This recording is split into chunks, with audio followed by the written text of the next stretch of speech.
So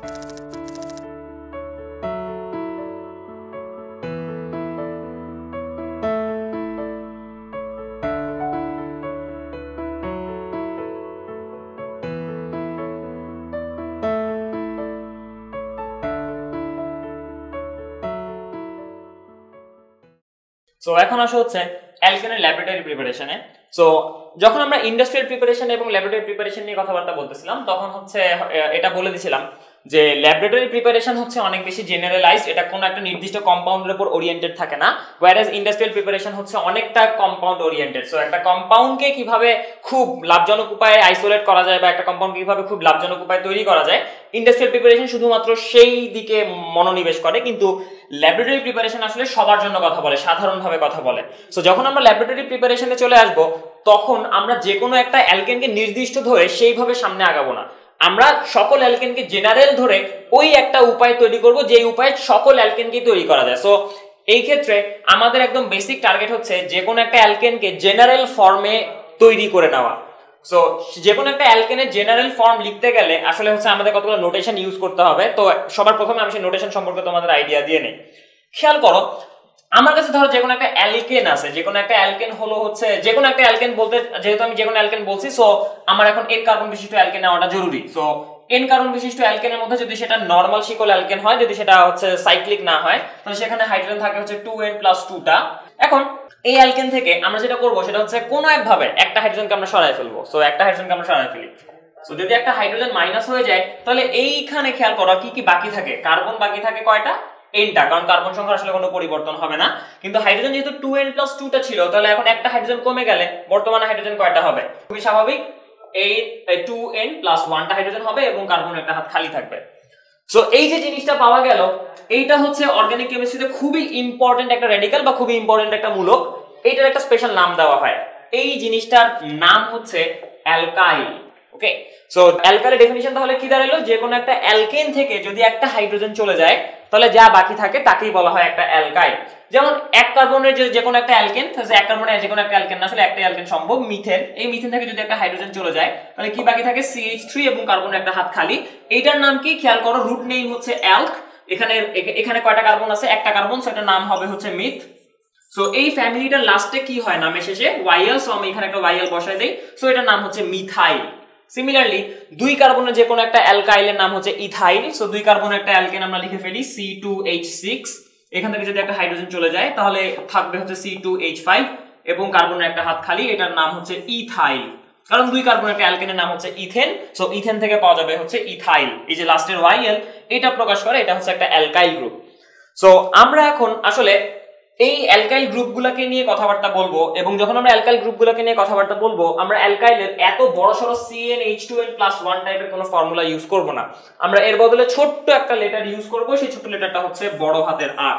so এই বড় হাতের R দিয়ে আসলে অর্গানিক কেমিস্ট্রিতে বেসিক্যালি অ্যালকাইল গ্রুপকে রিপ্রেজেন্ট করা হয়, কিন্তু যখন আমরা আরো সামনে বাড়বো তখন আমরা R দিয়ে অ্যালকাইল বাদেও আরো কতিপয় কয়েকটা জিনিস বোঝাবো। সো আপাতত এটুকু মাথায় রাখো যে আর হচ্ছে একটা অ্যালকাইল, যেখানে আর কি রিপ্রেজেন্ট করে? আর রিপ্রেজেন্ট করে হচ্ছে এই জিনিসটা। সো আমি এটাকে ভালোভাবে একটু লিখে দেই। আর হচ্ছে যে কোনো একটা অ্যালকাইল গ্রুপ যেখানে আর সমান সমান হচ্ছে CnH2n+1। সো এই জিনিসটা যদি আমাদের মাথায় থাকে, তাহলে এখন আমরা এটার এই আর ফর্মুলাটা ইউজ করে অনেকগুলো হোমোলগাস সিরিজের বা অনেকগুলো কম্পাউন্ডের আমরা জেনারেল ফর্মুলা লিখতে পারবো। যেমন ধরো আমি যদি বলি অ্যালকাইল হ্যালাইড, এটার ফর্মুলা কি হবে? ধরো অ্যালকাইল হ্যালাইড জিনিসটা কি? যে কোনো একটা অ্যালকেন থেকে একটা হাইড্রোজেন চলে যাবে, তার বদলে একটা হ্যালোজেন চলে আসবে। সো যে কোনো একটা অ্যালকেন মানে হচ্ছে CnH2n+2। সো CnH2n+2, এখান থেকে যদি একটা হাইড্রোজেন চলে যায়, তাহলে কি পাওয়া যাবে? একটা অ্যালকাইল পাওয়া যাবে CnH2n+1, এবং তার বদলে আমি আসলে কি নিয়ে আসছি? একটা হ্যালোজেন নিয়ে আসি। সো আমি এখানে একটা হ্যালোজেন লাগাই দিলাম। সো খেয়াল করো, আমি এখন আসলে এই জিনিসটার পরিবর্তে কি রিপ্রেজেন্ট করতেছি? R এবং পাশে একটা X। সো অ্যালকাইল হ্যালাইডের জেনারেল ফর্মুলা হচ্ছে RX। এবং তোমাদের যখন প্রথমে একটা টেবিল দিছিলাম, যে টেবিলের মধ্যে ফাংশনাল গ্রুপ ছিল, সেই ফাংশনাল গ্রুপের মধ্যে আমি অ্যালকাইল হ্যালাইডকে লিখছিলাম হচ্ছে এইভাবে, এবং এইটাই ছিল লেখার কারণ এই R দ্বারা বোঝায় হচ্ছে একটা অ্যালকাইল গ্রুপ। অ্যালকাইল গ্রুপ মানে এই জিনিসটা। সিমিলারলি এখন আমি যদি আরেকটা ফর্মুলা তোমারে বলে দেই যে ROH, এটা আসলে কার ফর্মুলা?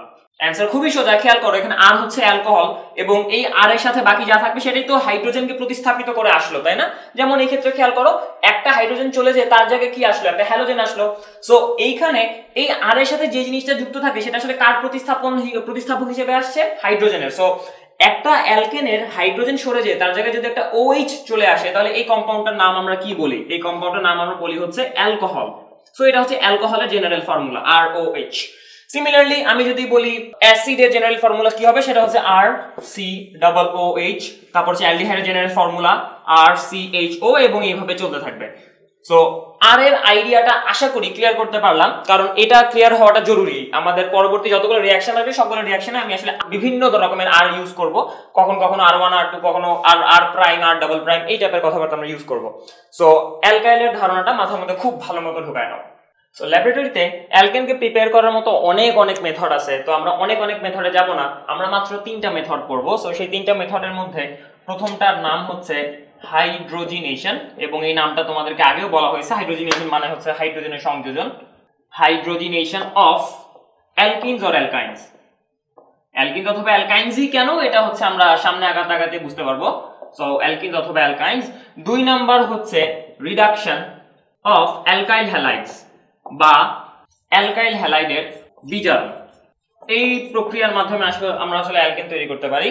আর 3 নাম্বার যে পয়েন্ট, 3 নাম্বার পয়েন্টটা হচ্ছে খুবই ইন্টারেস্টিং। এই পয়েন্টটা হচ্ছে ডিকার্বক্সিলেশন। এবং এই রেসপেক্টিভ রিঅ্যাকশনে আসার সময় আমি এই রিঅ্যাকশনগুলোর কারণগুলো অথবা নামের পেছনে যে কারণগুলো ওগুলো বর্ণনা করার চেষ্টা করব। সো এটা হচ্ছে ডিকার্বক্সিলেশন রিঅ্যাকশন। সো ডিকার্বক্সিলেশন মানে আসলে ডিকার্বক্সিলেশন, এটা আর কোনো বাংলা নাই। সো আমরা শুরু করব হচ্ছে হাইড্রোজিনেশন রিঅ্যাকশন দিয়ে, যেটা সবচেয়ে সিম্পল এবং সবচেয়ে সোজা। সো আমাদের প্রথম রিঅ্যাকশন হচ্ছে হাইড্রোজিনেশন। সো হাইড্রোজিনেশন আমি আগে বলছিলাম যে হাইড্রোজিনেশন মানে হচ্ছে অ্যাডিশন অফ হাইড্রোজেন। সো কোনো একটা যৌগের সাথে আমরা যদি হাইড্রোজেন সংযোজন করি তাহলে সেই রিঅ্যাকশনের নাম হচ্ছে হাইড্রোজিনেশন। তো এখন কোয়েশ্চেন হলো হাইড্রোজিনেশন রিঅ্যাকশনের মাধ্যমে আমরা আসলে অ্যালকেন প্রডিউস করব। সো কাদের আসলে হাইড্রোজিনেশন করলে অ্যালকেন পাওয়া যাবে? সো ফার্স্ট অফ অল খেয়াল করো, হাইড্রোজিনেশন রিঅ্যাকশনের মাধ্যমে আমরা আসলে কি করছি, জাস্ট যে কোনো একটা কম্পাউন্ড ইনিশিয়ালি ছিল তার সাথে কেবল হাইড্রোজেন যুক্ত করছি। সো হাইড্রোজেন যুক্ত করে আমরা যে ফলাফলটা পাচ্ছি সেই ফলাফল হচ্ছে একটা অ্যালকেন, যেটা হচ্ছে একটা হাইড্রোকার্বন। সো যেহেতু অ্যালকেনটা হচ্ছে একটা হাইড্রোকার্বন যেখানে কার্বন এবং হাইড্রোজেন বাদে অন্য কোনো প্রকারের কোনো পরমাণু নাই, সো আমরা যদি হাইড্রোজিনেশনের মাধ্যমে অ্যালকেন পাইতে চাই আমাদের শুরু করতে হবে কি দিয়ে?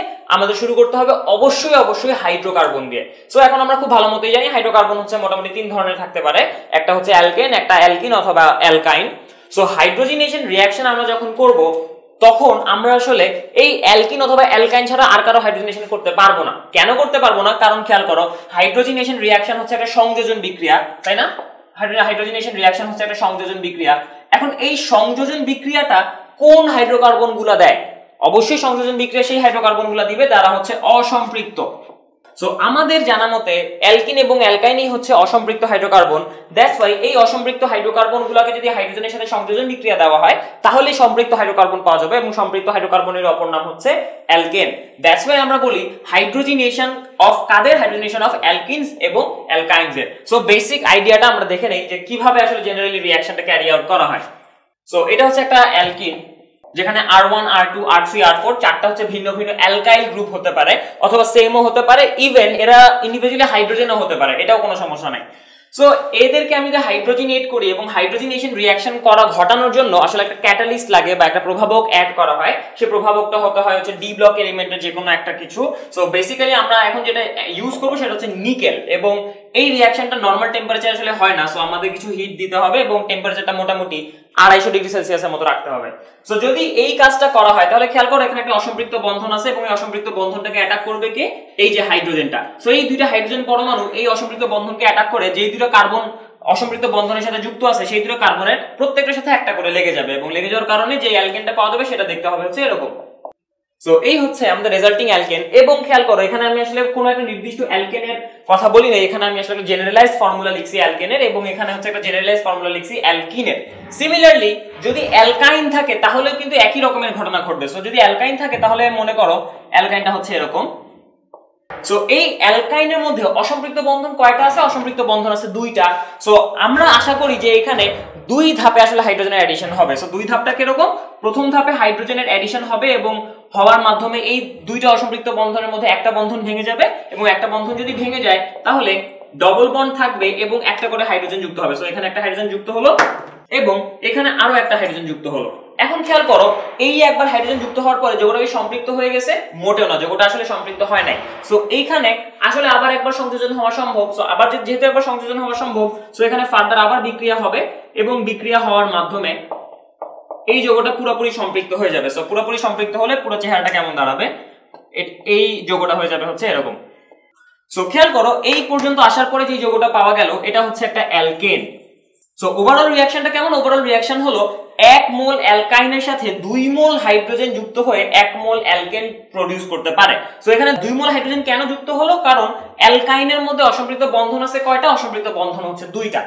সো এখন কোয়েশ্চেন হলো, আমি যদি 1 মোল অ্যালকাইন এবং 1 মোল হাইড্রোজেন একসাথে মিশিয়ে প্রপার কন্ডিশন মেইনটেইন করি, তাহলে আমি ফাইনাল প্রোডাক্ট আসলে কি পাবো? অ্যালকিন পাবো নাকি অন্য কোনো কিছু পাবো? সো এটা একটু চিন্তা করার মতো বিষয় এবং হচ্ছে আমি এটার অ্যানসার একটু পরে দিয়ে দিচ্ছি। তো খেয়াল করো, এখন হচ্ছে আমাদের প্রবলেম এখানে আমরা অ্যালকাইনও নিলাম এবং হাইড্রোজেনও নিলাম, কিন্তু অ্যালকাইন এবং হাইড্রোজেন দুইটাই হচ্ছে সমমূল পরিমাণ নিলাম। দ্যাট মিন্স ধরে নেওয়া হচ্ছে 1 মোল 1 মোল নিলাম। যদি এই অবস্থা নিয়ে আমরা হচ্ছে প্রপার রিঅ্যাকশন কন্ডিশন মেইনটেইন করি, তাহলে আমরা আসলে কি পাবো? আমরা হচ্ছে অ্যালকিন পর্যন্ত এসে বিক্রিয়াটা থামা অবস্থায় পাবো নাকি আমরা হচ্ছে অ্যালকেন পাবো? সো খুবই আজগুবি শোনাতে পারে, কিন্তু অ্যানসার হচ্ছে আমরা আসলে কখনোই অ্যালকিন পর্যন্ত এসে থেমে যাব না। অ্যালকিন আসলে কখনো পাওয়াই যাবে না। ওকে, সো পুরোপুরি রিঅ্যাকশনটা করার পরে যেটা পাওয়া যাবে সেটা হচ্ছে অ্যালকেন। কিন্তু এখন কোয়েশ্চেন হলো, খেয়াল করো, আমার এখানে অ্যালকাইন আছে এবং এখানে হাইড্রোজেন আছে, দুইটাই আমি যদি সমমূল পরিমাণে মিলাই, তাহলে কিন্তু আমি জীবনে কোনোদিন 1 মোল পরিমাণ অ্যালকেন পাবো না। 1 মোল পরিমাণ অ্যালকেন আসলে পাওয়া যাবে না। 1 মোল পরিমাণ অ্যালকেন আসলে কোনোদিনই পাওয়া যাবে না। কেন পাওয়া যাবে না? কারণ 1 মোল অ্যালকাইনকে যদি আমি সম্পূর্ণ অ্যালকেনে পরিণত করতে চাই, তাহলে আমার হাইড্রোজেন কত মোল দিতে হবে? অবশ্যই 2 মোল দিতে হবে, কিন্তু আমার কি 2 মোল হাইড্রোজেন আছে? না। সো অ্যানসার যেটা হচ্ছে সেটা হচ্ছে অ্যালকাইন হাইড্রোজেনের সাথে রিঅ্যাকশন করার পরে যখন একটুখানি অ্যালকিন তৈরি করবে, তখন এই অ্যালকিনটা যখন মাত্র তৈরি হলো ততক্ষণে কি সব হাইড্রোজেন শেষ হয়ে গেছে? আসলে শেষ হয় নাই। তখন আসলে যেটা হয়েছে সেটা হচ্ছে এই অ্যালকিনগুলো তৈরি হওয়ার পরে আশেপাশে যে হাইড্রোজেনগুলো আছে তাদেরকে অ্যালকাইনের সাথে রিঅ্যাক্ট করতে না দিয়ে তারা নিজেরা সেই হাইড্রোজেনকে কনজিউম করে কিসে পরিণত হবে? অ্যালকেনে পরিণত হবে। সো আলটিমেটলি যেটা হচ্ছে সেটা এরকম যে যতগুলো অ্যালকাইন আমার পাত্রের মধ্যে আছে সবগুলো অ্যালকাইন আসলে বিক্রিয়ায় অংশগ্রহণ করতে পারবে না। সো ফাইনালি প্রোডাক্ট হিসেবে যেটা পাওয়া যাবে সেটা হচ্ছে অ্যালকেন পাওয়া যাবে কিছু এবং কিছু আনরিঅ্যাক্টেড অ্যালকাইন। কখনোই অ্যালকিন পর্যন্ত এসে বিক্রিয়াটা থেমে থাকবে না। যখন একটা ইম্পর্টেন্ট পয়েন্ট, যখন আমরা এই রকম রিঅ্যাকশন কন্ডিশন মেইনটেইন করব। তাহলে এখন পরের কোয়েশ্চেন হলো, এমন কি কিছু করা যায় যার কারণে এই রিঅ্যাকশনটা অ্যালকাইন থেকে অ্যালকিন পর্যন্ত এসে থেমে যায় এবং ফার্দার অ্যালকেনে যেতে না পারে? এমন কি কোনো প্রসেস আছে? অ্যানসার ইজ ইয়েস, এমন একটা প্রসেস আছে, কিন্তু সেই প্রসেসে আমরা এখন যাব না। সেই প্রসেসে আমরা যাব হচ্ছে যখন আমরা অ্যালকিন পড়ব। সো আপাতত মাথার মধ্যে এটা দিয়ে রাখো যে যেই রিঅ্যাকশন কন্ডিশন বর্তমানে আমি বর্ণনা করছি, এই রিঅ্যাকশন কন্ডিশনে অ্যালকাইন এবং হাইড্রোজেন যতটুকুই থাক না কেন কখনোই অ্যালকিন পর্যন্ত এসে রিঅ্যাকশন থেমে যাবে না। রিঅ্যাকশন আসলে ফাইনালি কি পাওয়া যাবে? ফাইনালি পাওয়া যাবে অ্যালকেন। কম হোক বা বেশি হোক পাওয়া যাবে হচ্ছে অ্যালকেন। সো এটা আমাদের মাথার মধ্যে রাখতে হবে যে হাইড্রোজিনেশন প্রসেস হচ্ছে এমন একটা প্রসেস যে প্রসেসের মাধ্যমে যতক্ষণ পর্যন্ত একটা যৌগ সম্পূর্ণরূপে সম্পৃক্ত হয়ে যাচ্ছে ততক্ষণ পর্যন্ত আসলে বিক্রিয়া হতে থাকবে। কারণ অসম্পৃক্ত মানেই খুবই রিঅ্যাক্টিভ এবং খুবই রিঅ্যাক্টিভ মানেই সে আসলে বিক্রিয়া করবে। সো যেই বিক্রিয়কটা উপস্থিত আছে তার সাথে রিঅ্যাক্ট করে আসলে আলটিমেটলি ফাইনালি আমরা অ্যালকেন পর্যন্ত রিঅ্যাকশনটা ফিনিশ করতে পারবো। সো এই হচ্ছে হাইড্রোজিনেশন রিঅ্যাকশন।